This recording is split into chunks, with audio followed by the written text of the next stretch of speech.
अस्सलाम वालेकुम dear student. आज हम आईकॉम पार्ट 2 के चैप्टर 2 को डिस्कस करेंगे, एवरेज ऑफ फर्स्ट ऑर्डर।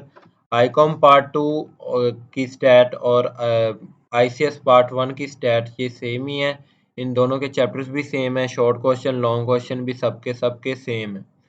तो चाहे आप आईसीएस पार्ट 1 के स्टूडेंट हो और स्टैट कर रहे हो तो आप ये देख सकते हो, और उसके अलावा अगर आप आईकॉम पार्ट 2 के स्टूडेंट हो और आप स्टैट कर रहे हो तो आपके लिए ये जो चैप्टर है स्टैट का, ये आप दोनों के लिए सेम ही है।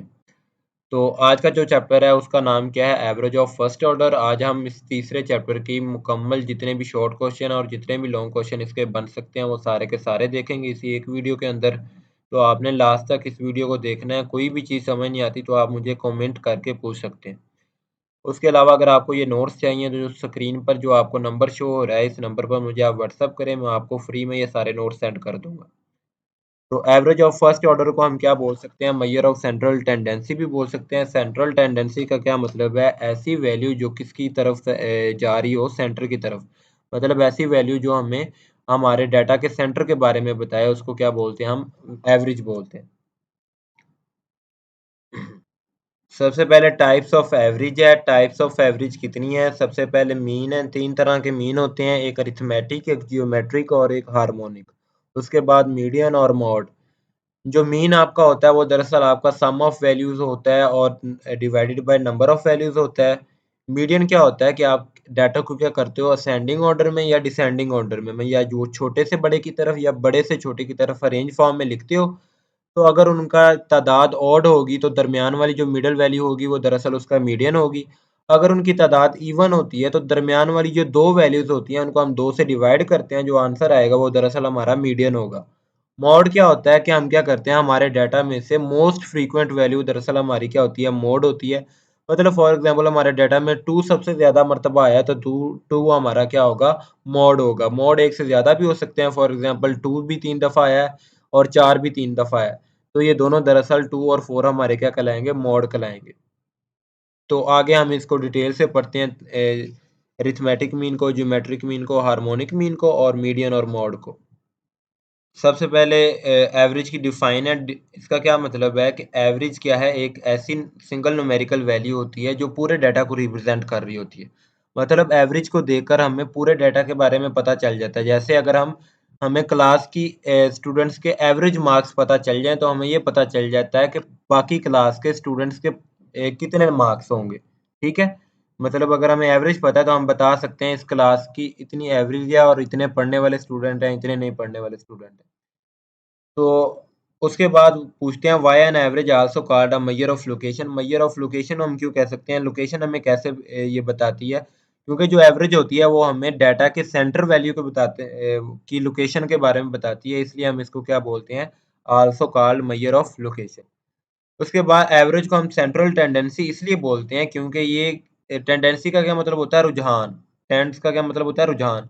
क्योंकि जो एवरेज का रुझान किस तरफ होता है, जो हमारी डाटा डिस्ट्रीब्यूशन दी होती है उसके सेंटर की तरफ होता है, इसलिए इसको हम क्या बोलते हैं, मेजर ऑफ सेंट्रल टेंडेंसी भी बोलते हैं अपनी एवरेज को।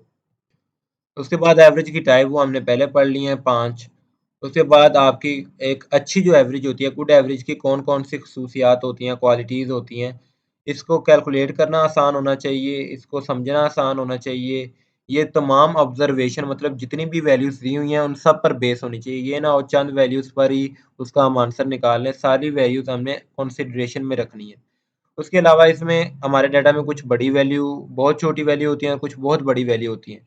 तो ये हमारी एक्सट्रीम वैल्यूज़ कहलाती हैं। इनकी वजह से हमारे आंसर पर कोई इफ़ेक्ट नहीं आना चाहिए। और ये किन से कैलकुलेट होनी चाहिए, ओपन एंडेड क्लासेस से भी कैलकुलेट हो जानी चाहिए। ओपन एंडेड क्लासेस का क्या मतलब होता है, फॉर एग्जांपल हम ये नहीं कहते थे 6 से लेकर 10 तक, ये हमारी की क्लोज एंडेड क्लास है।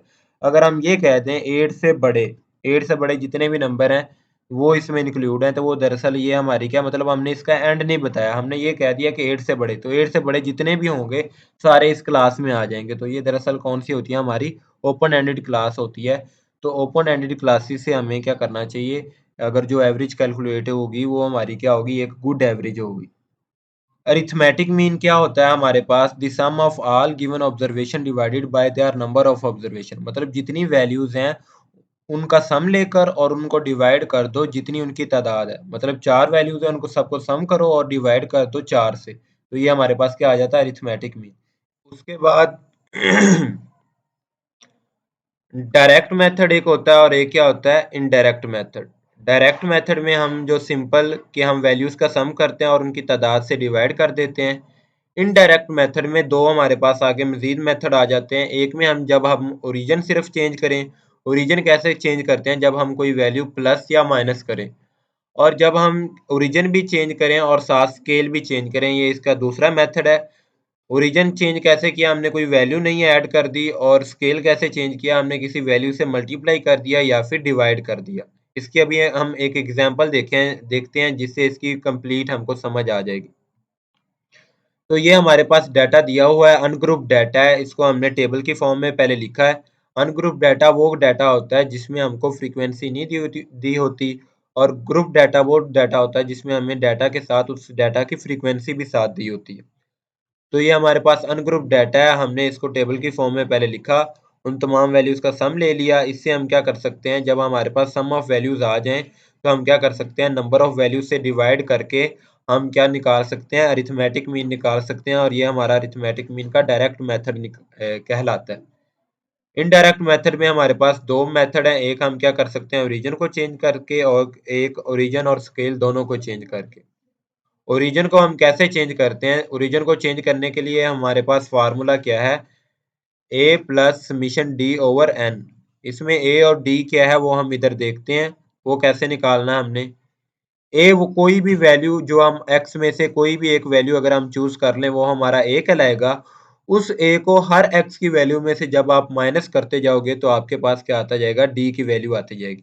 इधर मैंने ए फॉर एग्जांपल मैंने चूज कर लिया 50, आप कोई भी वैल्यू चूज कर सकते हो, 40 कर लो, 54 कर लो, 60 कर लो, आपकी अपनी मर्जी है, आंसर सेम ही आएगा आपका।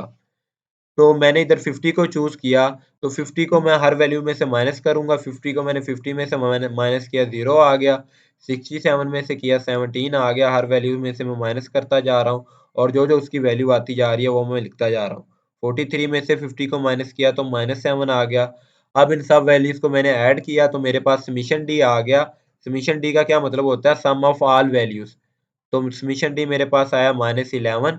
अब मैंने क्या किया, इसको फार्मूले के अंदर यूज किया। समीशन डी की वैल्यू क्या आई, -11, वो पुट कर दी। ए की मैंने वैल्यू क्या लेट की थी, 50। ये जो मैंने इधर वैल्यू लेट की है ये दरअसल क्या है, ए की वैल्यू है जिसको मैं हर वैल्यू में से माइनस कर रहा हूँ।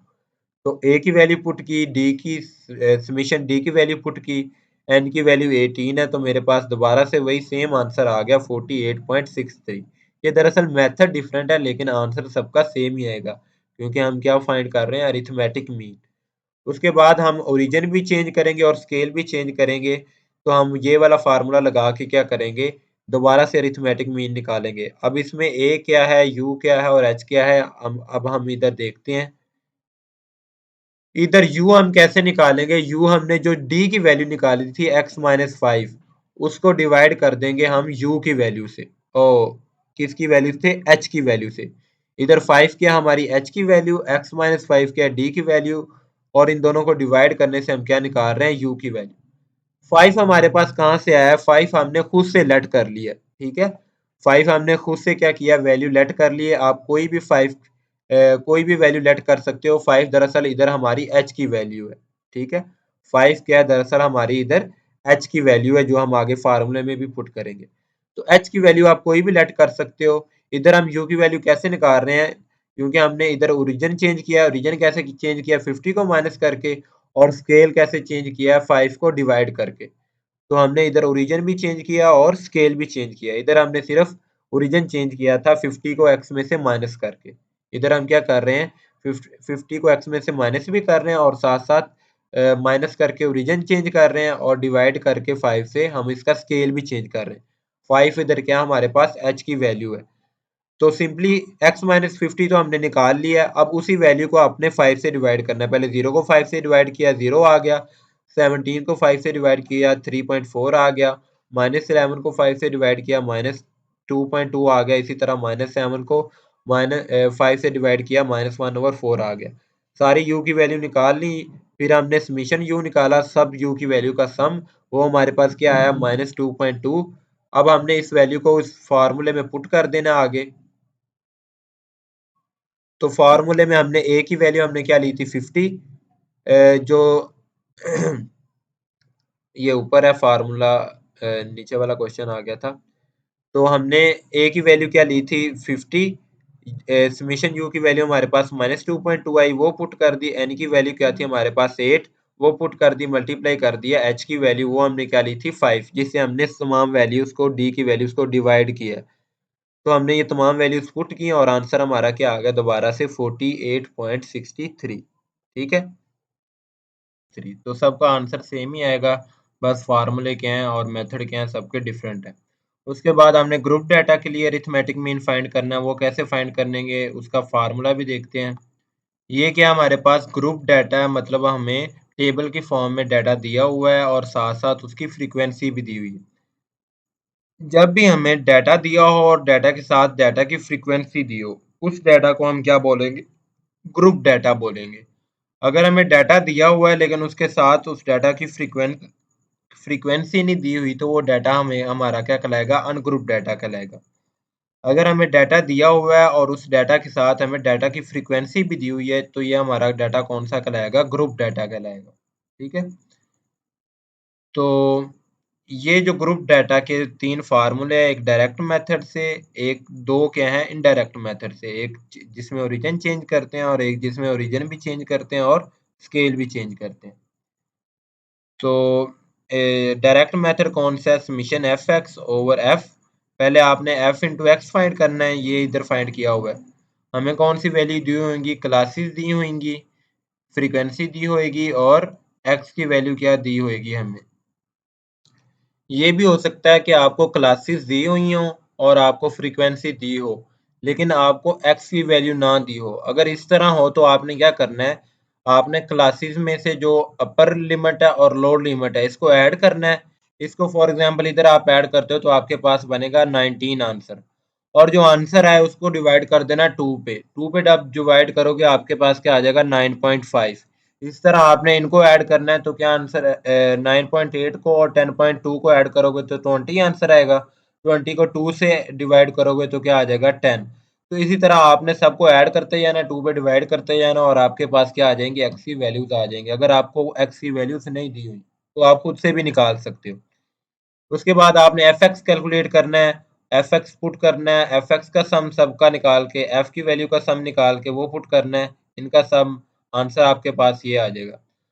उसके बाद डी की वैल्यू कैसे निकालनी है, आपने कोई भी वैल्यू एफ की वैल्यू क्या कर देनी है, एक्स में से माइनस करते जाना है। एक्स आपका 2 है और कोई भी आपने वैल्यू ले लेनी है उसको माइनस करते जाना है। ठीक है, और आपके पास क्या आ जाएगी, तो इधर जो मैंने x में से माइनस किया वो मैंने 11 को माइनस किया। आप कोई भी वैल्यू इधर रख के माइनस करो और d की वैल्यू निकाल लो। फिर एफ डी कैसे निकालेंगे, f की वैल्यू को d को वैल्यू को मल्टीप्लाई करेंगे तो आपके पास एफ डी की वैल्यू आ जाएगी। u की वैल्यू कैसे निकालेंगे, d की वैल्यू को आप किसी भी एक नंबर से डिवाइड करते जाओगे तो आपके पास u की वैल्यू आ जाएगी। एफ यू कैसे आएगा, f की वैल्यू को और u की वैल्यू को मल्टीप्लाई करोगे तो एफ यू आ जाएगा। इसका भी सम निकाल लेना, इसका भी सम निकाल लेना और इसका भी सम निकाल लेना। सारी वैल्यूज को इधर फार्मूला में पुट करना है। एफ समीशन एफ डी वो इधर से मिल जाएगा, वो इधर पुट कर देना है। समीशन एफ यू इधर से मिल जाएगा, इधर पुट कर देना है। ए की वैल्यू हमारे पास हमने क्या ली है इधर 11। ठीक है, और जो यू से हमने डिवाइड किया है, तो यू की एच से जिससे हमने डिवाइड किया है एच से, वो हमने वैल्यू क्या लिया है 0.5। सारी वैल्यूज पुट करो और आंसर आपका सबका सेम आएगा। उसके बाद आ जाता है weighted arithmetic mean. Weighted arithmetic mean और सिंपल अरिथमेटिक मीन में इतना फ़र्क है कि सिंपल अरिथमेटिक मीन में हर वैल्यू की इक्वल इंपॉर्टेंस होती है, लेकिन जो अन वेटेड अरिथमेटिक मीन होता है इसमें हर वैल्यू की अनइक्वल इंपॉर्टेंस होती है। जैसे आपकी इंग्लिश के मार्क्स की कुछ अलहदा इंपॉर्टेंस होगी, उर्दू की अलहदा इंपॉर्टेंस होगी, मैथ की अलहदा, स्टैट की अलहदा, फिजिक्स की अलहदा। तो जब किसी वैल्यू की डिफरेंट अनइक्वल क्या हो इम्पोर्टेंस हो, तब हम कौन सा अरिथमेटिक मीन निकालते हैं, वेटेड अरिथमेटिक मीन निकालते हैं। उसके लिए फार्मूला हमारे पास क्या है, summation W x over W. हमें क्या दी होंगी, वैल्यूज दी होंगी और उनका वेट दिया होगा। हमने क्या निकालना है, W इंटू एक्स, फिर उन सब का सम निकालना और वो इधर पुट कर देना, फिर सम ऑफ W निकालना, वो इधर पुट कर देना और हमारे पास क्या आ जाएगा, वेटेड अरिथमेटिक मीन। इस तरह आगे एक और एग्जांपल दी हुई है और ये भी क्या है, हमने वेटेड अरिथमेटिक मीन क्या किया है, इसकी मदद से फाइंड किया है। उसके बाद ज्योमेट्रिक मीन आ जाता है। ज्योमेट्रिक मीन क्या होता है, the positive nth root of product of positive n values is called geometric mean. ठीक है, कि जितनी भी आपके पास वैल्यू है उन सबका आपने क्या ले लेना, प्रोडक्ट, और उसका क्या ले लेना, 1/nth रूट, ये इसकी पावर है। ठीक है, तो ये दरअसल आपके पास क्या आ जाएगा, ज्योमेट्रिक मीन आ जाएगा। तो ये अनग्रुप्ड के लिए फार्मूला था और ये ग्रुप डाटा के लिए फार्मूला है। सिर्फ ये फार्मूला आपके पास यूज होता है किसमें, आपका ग्रुप अनग्रुप्ड में, और ये यूज होता है ग्रुप्ड में। ये वाले फार्मूले दोनों ही यूज नहीं होते। ठीक है, तो ग्रुप के लिए आपने ये फार्मूला यूज करना है। इसमें क्या एंटी लॉग है, समेशन लॉग एक्स है, कि आपने क्या करना है, जितनी भी वैल्यू है उनका पहले लॉग लेना है, फिर उन सब जो लॉग एक्स आया है उन सब का समेशन ले लेना है, तो आपके पास क्या आ जाएगा, समेशन लॉग एक्स। इधर आपने क्या करना है, ग्रुप डाटा के लिए आपने पहले क्या करना है, सबका लॉग एक्स निकाल के फिर आपने लॉग एक्स वाली वैल्यूज को एफ से मल्टीप्लाई करना है, फिर उसका जो आंसर आएगा उन सब का सम कर लेना और उसको डिवाइड कर देना समेशन एफ से। इसके आगे हम क्वेश्चन भी देख लेते हैं। ये अनग्रुप डाटा के लिए क्वेश्चन दिया हुआ है, डी की वैल्यू है हमारे पास, एफ की वैल्यू है, हमने उसकी मदद से किसकी वैल्यू निकालनी है, एक्स की। हमें पता है डी की वैल्यू किसके बराबर होती है, एक्स माइनस 18 या एक्स माइनस ए। इसमें हमने किसकी वैल्यू निकालनी है, एक्स की, तो वो कैसे निकालेंगे, 18 उधर जाके प्लस हो जाएगा तो हमारे पास क्या आ जाएगी, एक्स की वैल्यू। तो इसकी मदद से हमने ये इक्वेशन निकाली। अब हमने डी की वैल्यू इधर से दे के पुट करनी है, 18 हमारे पास पहले मौजूद है तो हम इधर से क्या निकाल लेंगे, अपनी एक्स की वैल्यू। ये इक्वेशन हमें बताई होगी, ये अगर उन्होंने हमें एक्स की वैल्यू नहीं दी तो इस इक्वेशन की मदद से हम क्या करेंगे, इधर से एक्स की वैल्यू निकालेंगे। पहले क्या करेंगे, 18 को उधर शिफ्ट करेंगे और हमारा एक्स किसके बराबर आ जाएगा, डी प्लस 18 के। तो हम इधर से क्या करेंगे, एक्स की वैल्यू निकाल लेंगे। फिर हमने लॉग एक्स चाहिए, हमें अपने फार्मूले में लॉग एक्स निकालेंगे। फिर ये अनग्रुप्ड के लिए, ग्रुप्ड में हमें क्या चाहिए, एफ इंटू लॉग एक्स भी चाहिए। तो हम क्या करेंगे, एफ की वैल्यू को जो लॉग एक्स की वैल्यू आई है उससे मल्टीप्लाई करेंगे। लॉग एक्स कैसे है, हम हमारे पास हर एक्स की वैल्यू का हमने लॉग लिया है तो हमारे पास क्या आता है, लॉग एक्स। 10 का लॉग लिया है वो क्या आ गया, 1। तो ये वाली वैल्यूज हमने अपने फार्मूलों में पुट की। पहले हमने ग्रुप डाटा के लिए फार्मूला लगाया, ग्रुप डाटा के लिए फार्मूला लगाया तो समीशन एफ लॉग एक्स, वो वाली वैल्यू पुट की, समीशन एफ की वैल्यू पुट की हमारे पास। फिर बाद में उस आंसर का हमने एंटी लॉग लिया, हमारे पास आंसर क्या आ गया, 20.06। हार्मोनिक मीन क्या होता है, हार्मोनिक मीन भी दरअसल अरिथमेटिक मीन की तरह ही होता है। इसमें आपने क्या करना है, मीन का मीन ही निकालना है, लेकिन आपने किसका मीन निकालना है, जो भी ऑब्जर्वेशन दी होगी पहले उनका क्या लेना है आपने, रेसिप्रोकल। फिर आपने उनका मीन निकालना है, फिर उनके मीन का भी दोबारा से क्या ले लेना है, रेसिप्रोकल ले लेना है, तो आपके पास क्या आ जाएगा, हार्मोनिक मीन आ जाएगा। ठीक है, the reciprocal of mean of reciprocal of observation, मतलब ऑब्जर्वेशन के रेसिप्रोकल का मीन, जब आप फिर उस मीन का भी रेसिप्रोकल फाइंड करोगे तो आपके पास क्या आ जाएगा, हार्मोनिक मीन आ जाएगा। अनग्रुप डाटा के लिए ये आपके पास फार्मूला है और ग्रुप डाटा में फ्रीक्वेंसी भी इंक्लूड हो जाती है, तो ये फार्मूला आप यूज करोगे। इसकी एग्जांपल देख लेते हैं इधर से हम। हमें किस चीज की जरूरत है, ये अनग्रुप की एग्जांपल है, इसमें हमें चाहिए 1/x की समीशन और n चाहिए। तो हमने x हमारे पास मौजूद होगा, हमने 1/x निकाल लेना, सबको 1 से डिवाइड करते जाना सबको, तो हमारे पास ये आंसर आ जाएंगे। फिर इन सब का सम निकाला तो हमारे पास क्या आ गया, 0.3546। तो इन सब के सम से इनकी नंबर्स कितने तादाद वो 5 है, उससे डिवाइड किया तो हमारे पास क्या आ गया, हार्मोनिक मीन आ गया, किसके लिए, अनग्रुप डाटा के लिए। अब आगे देखते हैं, एक और मिसाल है, ये भी दी हुई है। एक्स की वैल्यू दी हुई थी, हमने उससे 1/x कंप्यूट किया और हमने क्या किया, उसको फार्मूले में वैल्यू पुट की और हमने आंसर निकाल लिए। उसके बाद आगे हमारे पास दोबारा से आ गया है, मीन हमने क्या करना है, निकालना है, लेकिन वो कौन से डाटा का दिया हुआ है, ग्रुप डाटा का। यू की वैल्यू दी हुई है और एफ की वैल्यू दी हुई है, हमने एक्स की वैल्यू हमने खुद निकालनी है, किसकी मदद से, इसकी मदद से। 6 इधर डिवाइड हो रहा है, उधर जाके यू से मल्टीप्लाई हो जाएगा। 136.5 इधर क्या हो रहा है, माइनस हो रहा है, वो उधर जाके ऐड हो जाएगा और इधर हमारे पास x की वैल्यू क्या आ जाएगी, 6u प्लस 136.5। अब आपने u की वैल्यू इधर पुट करते जाना और x की वैल्यू निकालते जाना, लिख देना है। फिर हमें फार्मूले में चाहिए f ओवर x, तो आपने f की वैल्यू को x की वैल्यू से डिवाइड करना है, तो आपके पास f ओवर x आ जाएगा हर एक का, हर क्लास का। इधर वो सारी वैल्यूज पुट कर देनी है, एफ ओवर एक्स का समीशन निकाल लेना है, फ्रीक्वेंसी का समीशन निकाल लेना है, सम इधर वैल्यू पुट करनी है, आपके पास आंसर आ जाएगा। ग्रुप डाटा का मीन आ जाएगा आपके पास, हार्मोनिक मीन। उसके बाद मोड आ जाता है। मोड क्या होता है, मैंने पहले भी बताया, मोड क्या होता है, किसी भी डाटा में मोस्ट फ्रीक्वेंट वैल्यू, मतलब किसी भी डाटा में ज्यादा बार जो वैल्यू रिपीट हो रही है उसको हम क्या बोलते हैं, मोड बोलते हैं। मॉड अगर क्या हो, एक वैल्यू में एक ही वैल्यू सबसे ज्यादा रिपीट हो रही हो एक डाटा में, तो वो यूनिमॉडल डिस्ट्रीब्यूशन कहलाती है। अगर एक डाटा में एक से ज्यादा मॉड्स हो, मतलब दो भी चार दफा आया हुआ है और पांच भी चार दफा आया हुआ है, तो दो और चार दोनों अगर मॉड होंगे तो वो बाई मॉडल डिस्ट्रीब्यूशन होगा। अगर क्या हो, दो से भी ज्यादा क्या हो उसमें मॉड एग्जिस्ट करते हो डाटा किसी में, तो उसको हम क्या बोल देंगे, मल्टी मॉडल डिस्ट्रीब्यूशन। तो इधर इसकी एग्जांपल दी हुई है, इसमें पांच दो दफा रिपीट हो रहा है, तो वो ज्यादा दफा पांच रिपीट हो रहा है, तो मॉड क्या आ गया, पांच। इसमें चार भी दो दफा आया, पांच भी दो दफा आया, तो चार और पांच दोनों क्या हो गए, मॉड हो गए। इसमें सारी डेटा की वैल्यू क्या है, वो कितनी दफा आई है, दो दफा ही पांच है, दो दफा चार है और दो दफा ही तीन है। अगर पूरे डाटा में जितनी भी वैल्यू मौजूद है वो सेम टाइम ही रिपीट हो रही हो, तो उसमें हम कहेंगे कोई भी मॉड एग्जिस्ट नहीं करता।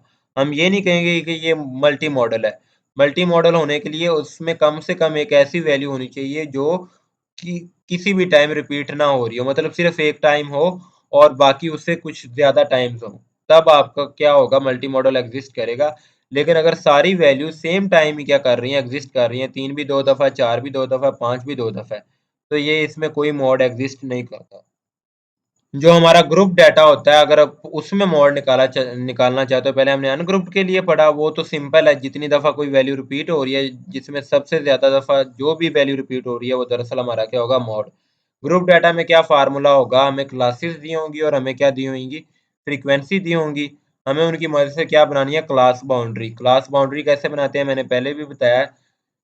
जो आपकी पहली क्लास की अपर क्लास लिमिट है उसको नेक्स्ट क्लास की लोअर क्लास लिमिट से माइनस करना है, जो आंसर आए उसको टू से डिवाइड करना है। इधर क्या आंसर आएगा, 0.1। 0.1 को जब आप क्या करोगे, टू से डिवाइड करोगे तो क्या आंसर आएगा, 0.05। तो आपने क्या करना है, 0.05 जो आंसर आया उसको 9.3 में से माइनस करना है और 9.7 में से ऐड करना है, तो आपके पास क्लास बाउंड्री बन जाएगी। इस तरह 0 पॉइंट, इधर मैं लिख भी देता हूँ साइड पे, इधर नीचे मैं लिख रहा हूँ, इधर लिख रहा हूँ, ठीक है। तो कितना आंसर आया डिवाइड करने से, कैसे हमने निकाला आंसर, 9.8 में से हमने माइनस किया है किसको, 9.8 में से क्या किया हमने, माइनस किया किसको, 9.7 को, ठीक है। जो आंसर आया उसको डिवाइड हमने किस किया, टू से। आंसर हमारे पास क्या है, 0.1 आया था, और डिवाइड किससे हुआ है, वो जब टू से, तो वो आंसर कितना बन गया, 0.05। अब 0.05 को आपने क्या करना है, 9.3 में से माइनस और 9.7 में से ऐड। इसी तरह 9.8 में से 0.05 को माइनस और 10.2 में से ऐड, 10.3 में से माइनस, 10.7 में ऐड। इसी तरह आपकी सारी ये क्लास बाउंड्रीज बन जाएंगी। क्लास बाउंड्री के बाद ये फार्मूला यूज होता है किसके लिए, ग्रुप डाटा में से मोड निकालने के लिए। तो इसमें एफ एम से मुराद है मैक्सिमम फ्रीक्वेंसी, ठीक है। तो इसमें डाटा में से मैक्सिमम फ्रीक्वेंसी 17 है। मैक्सिमम फ्रीक्वेंसी से जो पिछली फ्रीक्वेंसी होगी वो F1 कहलाएगी और उससे अगली फ्रीक्वेंसी F2 कहलाएगी, ठीक है। ये जो एल बी है ये हमारी लोअर क्लास बाउंड्री होती है। लोअर क्लास बाउंड्री इधर हमारे पास क्या है, ये क्लास बाउंड्रीज हैं, ये लोअर क्लास बाउंड्री है, ये क्या अपर क्लास बाउंड्री। जो हमारी मैक्सिमम फ्रीक्वेंसी वाली क्लास है उसमें से जो लोअर क्लास बाउंड्री है वो आपने क्या करनी है, एल बी की जगह लिख देनी है 10.75। एच की वैल्यू हम कैसे निकालेंगे, हमने क्या करना है, जो हमारी अपर क्लास बाउंड्री है उसमें से माइनस कर देना लोअर क्लास बाउंड्री को। तो 11.25 में से जब हम माइनस करेंगे 10.75 को, तो हमारा आंसर क्या आ जाएगा, 0.5। अब ये सारी वैल्यूज आ गई, इधर से दे के आपने F1 की F2 की भी वैल्यू पुट कर देनी है, FM की ये आ जाएगी। लोअर क्लास बाउंड्री हमारे पास 10.75 है और ये 0.5 हमने कैसे निकाला, अपर क्लास बाउंड्री में से लोअर क्लास बाउंड्री को माइनस करके। तो हमने सारी वैल्यूज पुट की, कैलकुलेशन की, हमारा आंसर क्या आ गया 11.5। तो इस तरह हम क्या करते हैं, ग्रुप डाटा की मॉड निकालते हैं, किसकी मदद से, इस फॉर्मूले की मदद से। आगे आ गया मीडियन। मीडियन क्या होता है, किसी भी डाटा या अरे में, अरे क्या होती है, अरेंज डाटा होता है, किसी भी अरेंज डाटा में जो सबसे मिडल वाली वैल्यू होती है वो दरअसल हमारी क्या कहलाती है, मीडियन वैल्यू। या हम क्या कह सकते हैं, एक ऐसी वैल्यू जो हमारे डाटा को दो इक्वल पार्ट में डिवाइड कर दे, वो वाली वैल्यू क्या कहलाती है, मीडियन। ये अनग्रुप्ड के लिए फार्मूला है, जब नंबर ऑफ वैल्यूज क्या हो, ओड हो, और जब नंबर ऑफ वैल्यू क्या हो, इवन हो। हम इस फार्मूले के बगैर ही इसको सोल्व कर सकते हैं। ठीक है, ग्रुप्ड के लिए हमने ज़रूरी है कि हमने फार्मूला यूज़ करना है। अगर आपके पास डिस्क्रीट डाटा है तो आपने ये वाला फार्मूला यूज़ करना है। डिस्क्रीट डाटा मैंने पहले बताया था, ऐसा वैल्यू डाटा जिसमें हम 1 से लेकर 1 2 3 4 5 6 ये वैल्यू क्या करते हैं, इंक्लूड करते हैं। इसके अलावा इसमें जो पॉइंट वाली वैल्यू होती है वो इंक्लूड नहीं करते। लेकिन कंटिन्यूस डाटा वो डाटा होता है जिसमें हम पॉइंट्स वाली वैल्यूज भी क्या करते हैं, 1.2 हो गया, 1.3 हो गया, 2.5 हो गया, 5.6 हो गया। तो ये सारी वैल्यूज हम क्या करते हैं, इंक्लूड करते हैं। सिर्फ न्यूमेरिकल वैल्यू इंक्लूड नहीं करते, डेसिमल वैल्यू हम उनमें जो आपकी पॉइंट वाली वैल्यू होती हैं उनको भी इंक्लूड करते हैं, किसमें, कॉन्टिन्यूस डाटा में। उसके बाद ये हमारे पास अनग्रुप डाटा है। इसको पहले हमने अरेंज किया असेंडिंग ऑर्डर में, छोटी सी बड़ी वैल्यू की तरफ। ये कितनी तादाद है इनकी, 1 2 3 4 5 6 7 8। तो जब इवन तादाद हो तो दरमियान वाली जो दो वैल्यूज हैं 43 और 50, इन दो वैल्यूज को हम क्या करते हैं, ले लेते हैं और 2 पे डिवाइड करते हैं, हमारा क्या आ जाता है, मीडियन। लेकिन जब और तादाद होगी तो दरमियान वाली वैल्यू दरअसल वही हमारी क्या होगी, दरअसल वही हमारा आंसर होगा। तो इधर हमारे पास जो डाटा था उसको हमने पहले अरेंज करके लिखा। और तादाद है, 5 तादाद है, तो हमारे पास मिडल वैल्यू 15 है, वही हमारा क्या आंसर है। आपको ये सारा फार्मूला लगाने की कोई ज़रूरत नहीं है।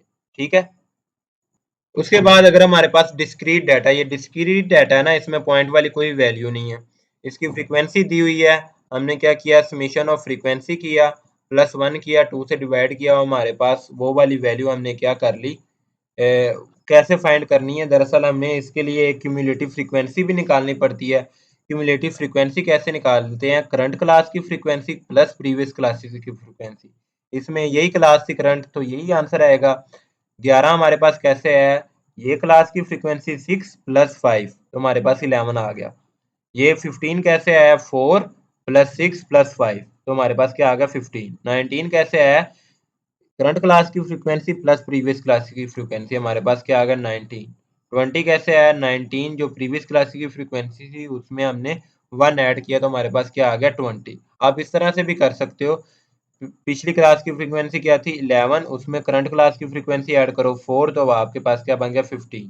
प्रीवियस प्रीवियस क्लास की फ्रीक्वेंसी थी 15, करंट क्लास की फ्रीक्वेंसी है 4, 4 ऐड करो 15 में तो क्या बन गया, 19। आप इस तरह से भी निकाल सकते हो, आपकी अपनी मर्जी है। ठीक है, तो जो ये वैल्यू आएगी तो आपने इस वैल्यू को देखना है कि ये सबसे ज्यादा किसके करीब है। ठीक है, तो ये जो 10.5 ये सबसे ज्यादा किसके करीब है, 11 के। तो 11 में हमें कौन सी वैल्यू मिल रही है, 1, तो 1 हमारा दरअसल क्या होगा, मीडियन होगा इधर।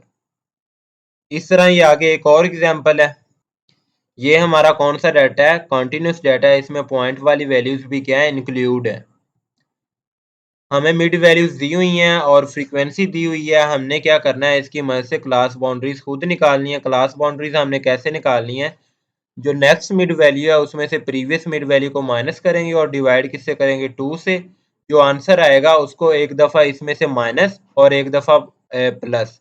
तो माइनस करेंगे तो आंसर क्या आएगा, 1.95, और जब प्लस करेंगे तो आंसर क्या आएगा, 2.45। इस तरह इसमें भी 0.25 को एक दफ़ा माइनस और एक दफ़ा प्लस, माइनस 3.2 में से एक दफ़ा 0.25 को माइनस और एक दफ़ा प्लस। तो ये हमारी क्या आ जाएंगी, मिड वैल्यू की मदद से हमने क्या निकालनी, क्लास बाउंड्रीज निकालनी। फिर हमने क्यूमुलेटिव फ्रीक्वेंसी निकालनी है, वो कैसे निकालनी है, करंट क्लास की फ्रीक्वेंसी प्लस प्रीवियस क्लास की फ्रीक्वेंसी। 8 हमारे पास कैसे आया? करंट क्लास की फ्रीक्वेंसी थी 5, प्रीवियस क्लास की फ्रीक्वेंसी थी 3, हमने ऐड किया तो हमारे पास आ गया 8। 16 कैसे आया? करंट क्लास की फ्रीक्वेंसी थी 8, प्रीवियस क्लास की टोटल फ्रीक्वेंसी कितनी थी? 8, 8 को 8 में ऐड किया 16। 28 कैसे आया? करंट क्लास की फ्रीक्वेंसी थी 12, प्रीवियस क्लास की की फ्रीक्वेंसी थी 16, 12 प्लस 16 हमारे पास क्या आ गया? 28। इस तरह आपने सब क्लासेस की क्यूमुलेटिव फ्रीक्वेंसी निकालनी है। 100 की कैसे निकली है? 100 की करंट क्लास की फ्रीक्वेंसी थी 2, प्रीवियस तमाम क्लासेस का सम की कितनी फ्रीक्वेंसी थी? 98, 2 प्लस 98 कितना आ गया? 100। तो इस तरह आपने क्यूमुलेटिव फ्रीक्वेंसी निकाल लेनी है, ठीक है। उसके बाद ये आपने वैल्यू निकालनी है कि जिस वैल्यू का हमने जिसकी मदद से हमने हायर फ्रीक्वेंसी निकालनी है।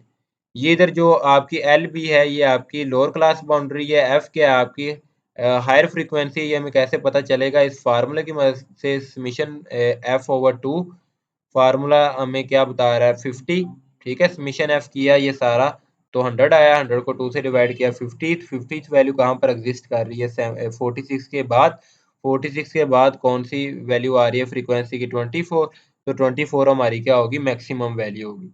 तो फ्रीक्वेंसी ये जो इधर दी हुई है ये दरअसल हमारी कौन सी फ्रीक्वेंसी है? मैक्सिमम फ्रीक्वेंसी है, MAX, ठीक है। अच्छा, उसके बाद समीशन एफ, यहाँ से हमने समीशन एफ निकाल लेना और डिवाइड कर देना किससे? क्यूमुलेटिव फ्रीक्वेंसी से। क्यूमुलेटिव फ्रीक्वेंसी हम कौन सी लेंगे?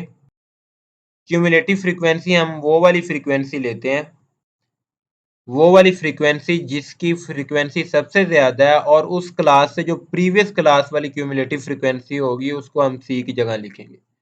वो क्लास जिसकी फ्रीक्वेंसी सबसे ज्यादा है उससे पिछली जो क्लास की क्यूमुलेटिव फ्रीक्वेंसी है वो हम सी की जगह लिखेंगे। वो क्या थी? 46।